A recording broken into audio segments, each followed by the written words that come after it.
students.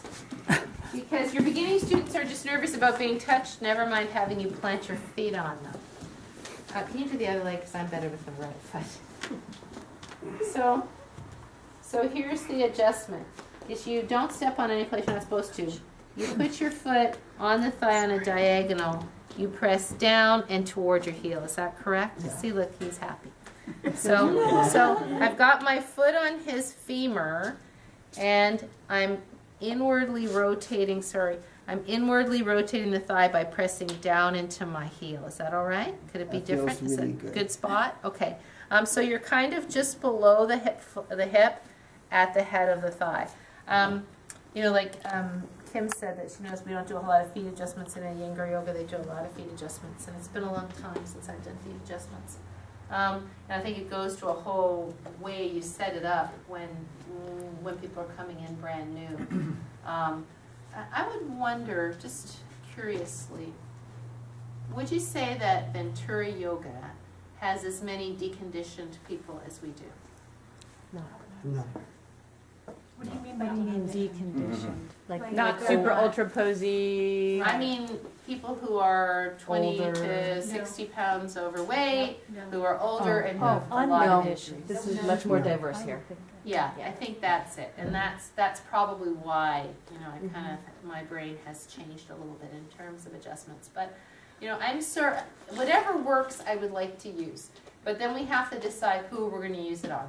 If you get Sue Smith and it's her, you know, first few weeks, months in class, and you do this at the wall, well, first of all, I probably wouldn't do it at the wall right away. Just do it on the floor to get the general idea. And you come and stand on her hip with your foot. She might be a little nervous about that, you know. But it actually does feel really good. So watch again. He holds his knee. I wouldn't pull it in so far, though. Just take it somewhere in between those two so you get a little tension. And then I put my foot on his thigh. I'm pushing down toward my heel and rolling his thigh bone in. You want to try it? I think that's great. Try it. Don't slip. If the person screams loudly, you're in the wrong spot.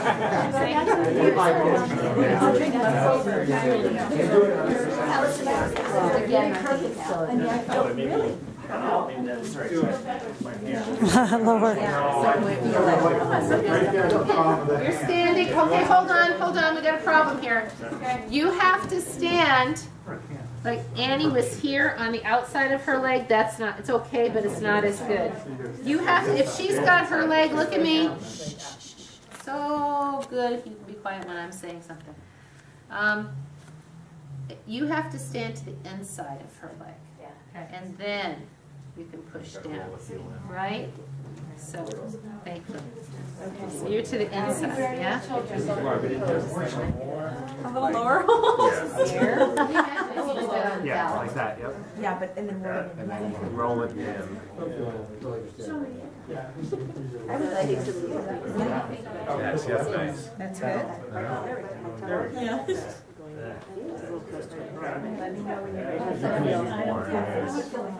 So I'm feeling like that.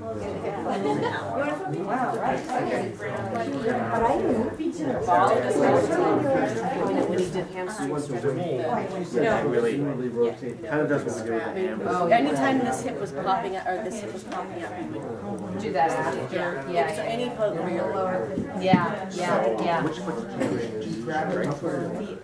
me to do it higher? Other things with that, I think that's good, and I would really invite people, because I might go, but then I'll think about it, and I'll go, I don't know if they use that. So bring them in, because it's good, because, you know, it's always good to broaden, and I'm happy. At first I might go, and then I'll go, you know. See, now all day I've had the problem that goes from the piriformis into the calf. Now that we've stretched that, everything feels better. Yeah. The whole thing. Well, and that's the nature of it, right?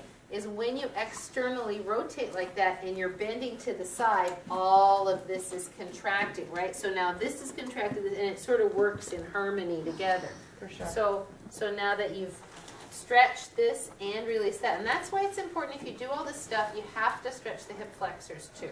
So let's just do one quad stretch. There's many ways to stretch your quads, but we're going to do it two different ways. depending on two different kinds of students. So watch if you would, you've seen this before. So if you're laying on your belly, some people just like to have their forehead to the floor, that's okay. Personally, I feel more comfortable doing like this. Again, it just depends. I think women with larger breasts, that's not me, but people feel more comfortable like this. Some people feel more comfortable like this. I'm not sure this is so good with the shoulders down like this. I don't like that because I like the shoulders back a little bit, yeah? The common error in stretching the quads like this is to have the knee like this, right? And that's the twist of the medial meniscus right there. Not so good, right? So what I do, can you come and do this, Jeff? Oh, you've got a knee issue. You know what I always do, right? I do. No, I don't know. I always do. I forget. I always put my hand in front. Oh, okay, that's good. Why do you do that? Because it feels better for my shoulder. Oh, okay, fair enough. There you go. So if I don't want to hurt. Yeah. Okay, that was a shoulder, not a modification, it wasn't your knee. Right. Oh, he did that because it makes his shoulder feel better. Okay. So if a person is, I picked the wrong person because you have a knee issue, I'm sorry. If this hurts, stop. If the person is doing this and their heel is over here like this, which is the most common error, right? Generally, I'll just come and I'll say, can you bring your right knee to meet your left? And then I'll say, in general, the heel, and usually I'll just do like this, should be in line with the center of the butt so they know where it should be. It doesn't have to touch, but it should be in line. And then often, and like he's pulling too hard so his knee is coming off. You don't have to pull so hard that your knee comes off. Often I'll say, if your foot is here, go ahead, relax it a little bit. If your foot is here, do you feel your knee twisting? When you bring your foot here, do you feel that your knee is level, right? Because you think about those condyles of the knee, right? When the shin is twisted like that, it twists the knee. So keeping the heel generally in line with the center of the body cheek and pulling the heel in, not so vigorously, but what we want to do is press this front of the hip down. So lift up a bit. Yeah. So I'll come and I'll put my hand right here, right at the hip flexor, and I'll say squish my fingers. Ah, like that. Yeah. I think if you were trusted by your students as a male, you could say, I'm going to put my hand on the front of your hip. Is that okay? What do you think? Yeah. Just I depends. mean, a lot of times you can just say, press the hip into the floor, and you'll feel a deeper stretch, and they will. You can just watch them do it. Right, yeah. I mean, you give that general instruction, Yeah. but then if the person isn't getting it, Still and isn't. you still see that up. Now, if he's here like this, flexed up like this, flex up, and there's no other way he can get his foot, and he's like this, he's not getting the hip flexor stretch, and he's bunching his back. So I don't think this is very useful. The only stretch he's getting is the quadricep into the knee in that case. Yeah, thank you first. So if they can't reach their foot, I forgot, what's the... So that's where I'm going now. Oh. So Mike, can you grab a Yeah. strap? Do you So- think, Audrey, before you show that? Yeah. There's one of the teachers Mm-hmm. in the class, when we're doing this Mhm. stretch, mentions that if you leave your heel where it is Mhm. and you move your knee out a few inches, Mm-hmm. that you may feel a completely different stretch. And I do it, and it is. It's Mm. remarkable. It's like this whole side of the quad. Yes, and that's a good point. Is that okay? And that's absolutely okay. All right. So I'm just going to do the main thing first, and then I'll add on, because you're absolutely right. That's true, and that's good. I'm glad they're doing that. But if they just kind of, because they don't know what they're doing, they have their knees splayed, and they're just pulling the foot in, and it's kind of off to the side of the butt. What we're trying to do first is get the knees parallel, right? So we're doing this lying down, right? If I did this, it would be different. It would stretch this inner part of the leg differently, yes, and that would be good. And that's what you can do on the floor, whereas you do it standing up, it's not as good, right? But now say you get a student and you're asking them to do quadricep stretch, and this is very common in our population. If they have a knee issue, if they're very tight in the quads, if their proportions aren't such that reaching that ankle is good, or if they do reach the ankle, it kind of looks like this, this is not useful. So I immediately, when I'm teaching this, unless it's to Yoga 4 people, I'll say there are two ways to do this quadricep stretch. We'll either lay on the belly and catch the left ankle with the left hand to the left heel in line with the center of the buttock cheek, or we'll lay on our right side with a block or a blanket underneath our head. We'll take the ankle in the front of the body, and then this is the same exact stretch, right? This is the way they give it in physical therapy. In physical therapy, they usually think that laying on your belly is too hard on your back, yeah? So like this. So your with, knees are, your bottom knee is bent? It can be bent, or if the person likes to be straight, I find it more tenuous to lay flat, and I try not to have their arm like this, because then it's tenuous. So you put your arm like this, put that under your head. Now you feel more stable, So right? I have a question. So if your knee's bent underneath, you can't really, you're not supposed to really match knees, or Yeah, you are. or you would? Here, Oh. can I use this blanket? Thank you. So here, now, if you get a blanket, it's got to come up pretty high. Now, yeah, no, you're right. You're not Yeah. matching these. Oh, okay. You're finding, I'll say the objective here is to find the thigh continuous with the torso. So the common errors here are to have your knee like this, but your heel to your butt. This isn't useful. Some people, they can kind of get it here, but then they go like this, and this is about as far as they can get. So this is where the strap comes in. Strap? Outside your buttocks. Oh, sorry. Thanks. Didn't know there was a strap. Sorry? What? It just said scalpel. Scalp. No, sorry. I thought we were going to get a strap. So look, then it's better to put a strap around and have your foot further away from your glute, but be able to get this full length stretch. Does that make sense? And Because the strap is here, around the ankle. around the ankle, yeah? Because then here you can determine how much you pull your heel to your butt, but this position isn't limiting the opening of the hip. Does that make sense? So this is a great tool to have. So if I'm going to do this with Yoga 1 students, I will always have a bunch of straps available, because 3/4 of the class will be laying on their side doing this, yeah? Two common errors. One is to have this hip too high, and if you do that, you get bunching in the waist and tightness in the TFL. And the other is to just have it limp like this, so that's not so useful either. You want to have it as though you were standing up on it. Does that make sense? So under your shoulder, is there any way to get that back? And then the Just kind of shoulder, this is forward. about it. I'm Okay. holding it in a way that's not hurting me. Okay. You certainly don't want the person to be like this, yeah?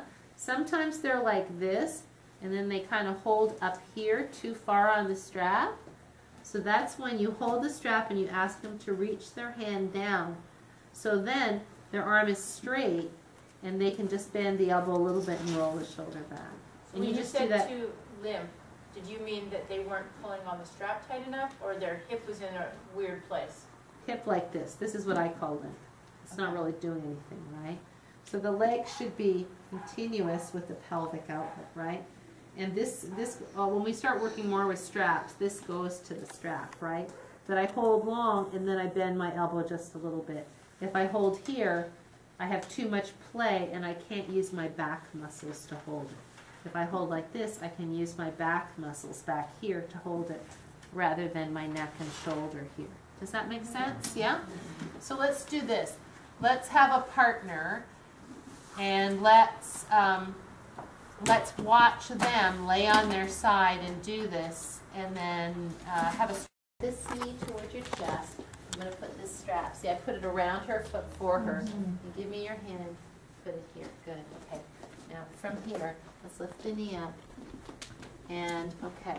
So now hold a little bit closer. Say she can't get that far. There you go. Good.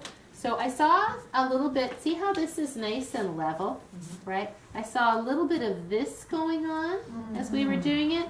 I saw a little bit of that. Well, I saw more like this, right? Heel up, which would be the equivalent of laying on your belly and your heel coming out to the side, right? So if somebody is kind of here, and I just kind of, I remember I'm thinking of Pam Bogan, who's in our class, and if I don't do anything, she'll just lay like that. And it's okay, it's not terrible, but I know she has more in there. So I come and I go like this. I just support her pelvis, and sometimes I go like that. Just put my hand here, and I say, oh, geez, there you go. But if I just came and I went like this, can you bring this knee here? See how it's all jiggly, right? So hand on sacrum and a gentle pull back. It feels kind of good. And you go really slow. because you might be wrong. That might be it for her right there. So you just kind of work it and say, ah, yeah, there we go. What about the head? Shouldn't it be straight so that? Yeah, I would want her head. Sorry. That's better, right? Does that make sense? Yeah. So again, it's a little hard for you to perceive this because this is so easy for you. But I really encourage you when you go to Yoga One classes to look at this and see how hard this is for a lot of people. It's impossible on the belly. It's hard here. And so many people have about this much range of motion. A lot. And so being able to gradually work on that, I think, is really good. And thank you so much. And I would so much rather see them do this. I think we were in Lake Tahoe, and I happened to be going somewhere, and I saw you, and I said, well, I'll just look in. And I saw guys with bunchy quads and all of these people, and they were all sitting like this going, and the pelvis was dropping. And I thought, you know, this isn't useful. This is too much twist, too much development on the knees. I mean, it's not that the final goal of that thing couldn't be right. It could be. But the problem with that kind of stuff is that the people in the class weren't doing it in a way that would be useful, right? And we'll do a little bit more stuff on quad stretching for sure. But this is the one that's just simple. It's, you know, it's accepted across the broad range of kinesiology as a safe stretch. As soon as you get into this, if you go to a physical therapist and say you're doing this, they'll go, oh, you know, because that's what gives yoga a bad reputation in the physical therapy world. The way you're sitting, isn't that a good quad stretch? This? Yeah. So for me, this isn't a quad stretch at all. Because you still have your legs like this, but you're Right. sitting on them. So I'm talking about me and my body. Partially flexed, is that there's flexion? For some people, this would be a quad stretch. It's not for Okay. me. Okay, but it is a quad stretch. Yeah, Okay. and I wouldn't recommend that people sit like this for long periods of time. I mean, for you or for me or people that can do this easily, I don't sit like this if I'm meditating.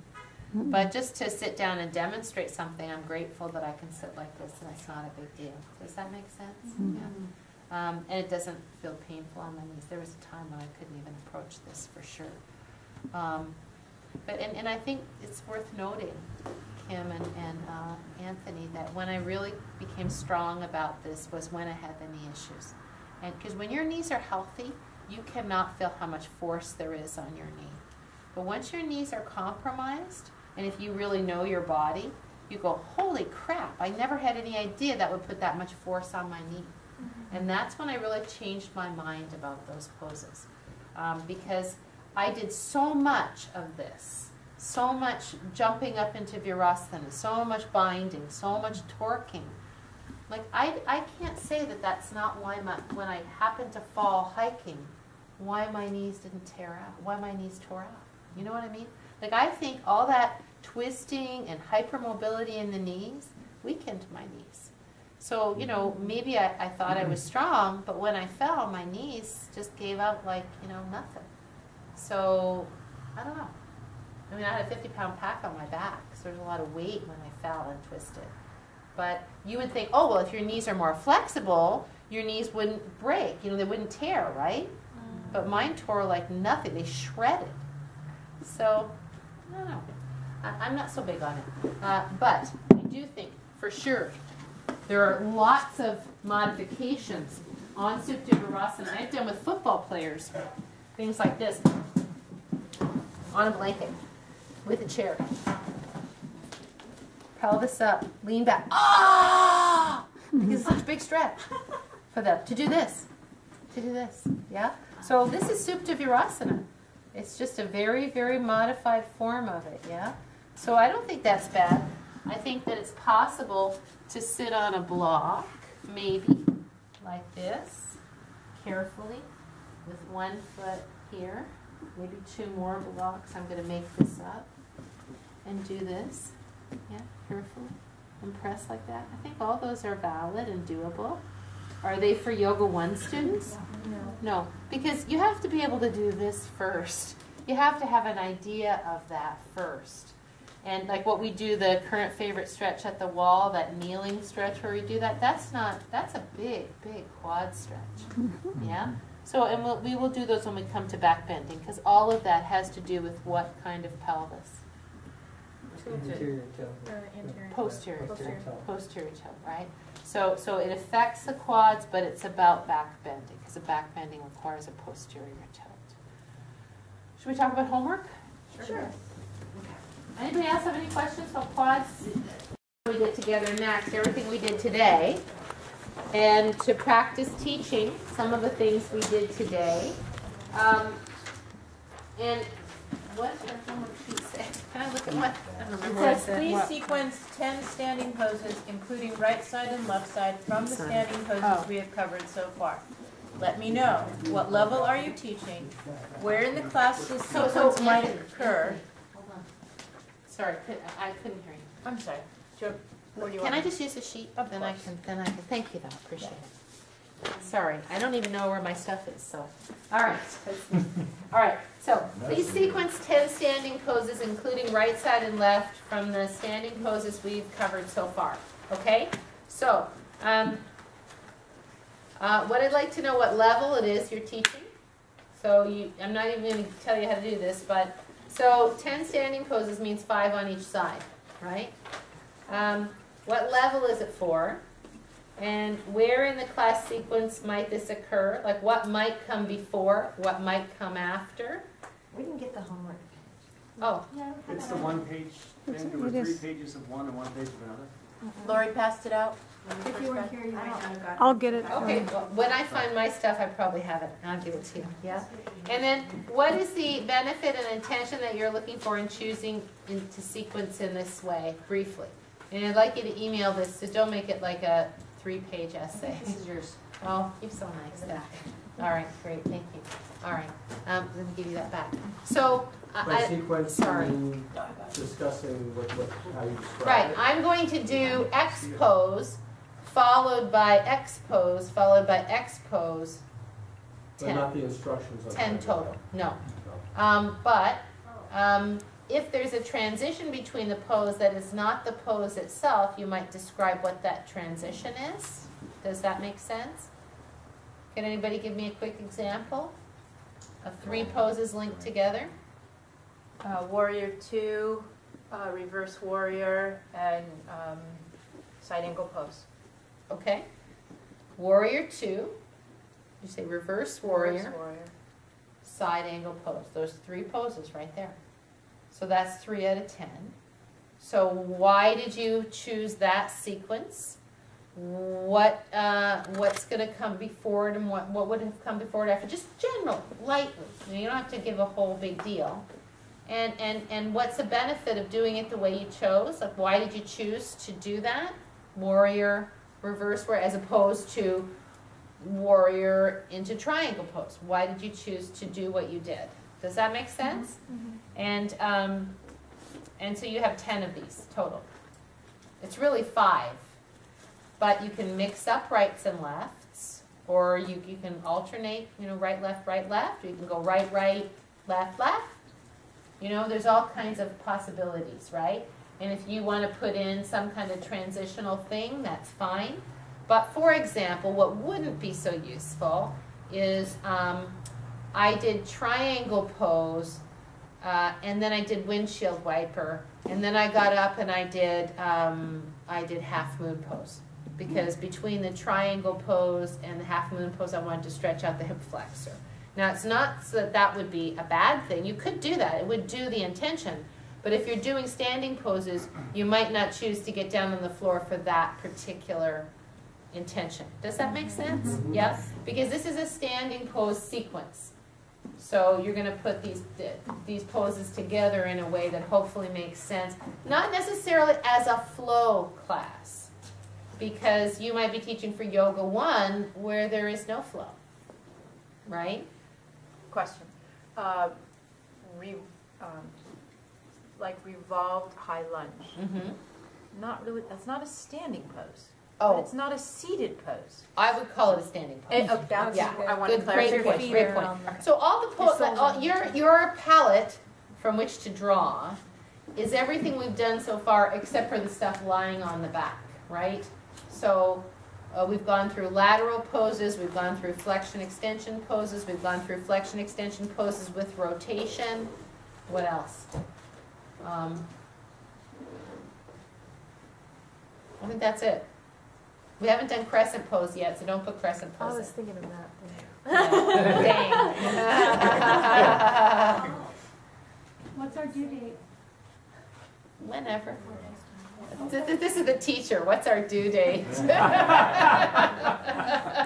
And you want us to email that to you? Just email it to me, yeah. You know what would be Double good? spaced? Yeah, double spaced with whatever format, ELM format or whatever it's called, PLO format, I don't know. You want MLA format? MLA, there you go. Oof. My one request is, because I'd kind of like to talk about them next time, and I will email you back. Let's not all leave it till the day before the next class, because then, I don't think it'll be that hard.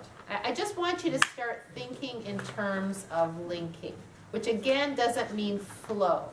I mean, does it flow when you go warrior 2 to side angle pose? Yes, but you're not necessarily thinking this is a yoga 2 flow class. Does that make sense? Or it's just that your choices make sense biomechanically to complement one another, and they serve your intention, whatever that intention might be. Yeah? And Vinny series is okay. Vinny yoga's in there, that's good too. Yep. Everything we've done so far. Because pretty soon now, we'll go through some more standing poses, we'll get through all this sheet next week, next time. And then we're going to be starting on things that happen on the floor. You know, back bending and inversions and seated forward bends and seated twists. And at the same time, I would like you to start sequencing standing poses from everything we've done and start practicing teaching them linked. Does that make sense? Yeah? So, so we'll go from there. Audrey, what about, we don't necessarily have to counter everything we're doing, or should we include that? It should be a balanced practice among the 10. So then we do have to include countering. Well, yeah, that's a good point. So it has to be a balanced practice among the 10. If you do triangle pose, or warrior 2, reverse warrior, side angle pose, triangle pose, Ardha Chandrasana, that's 5. And then that better be a yoga 4 practice.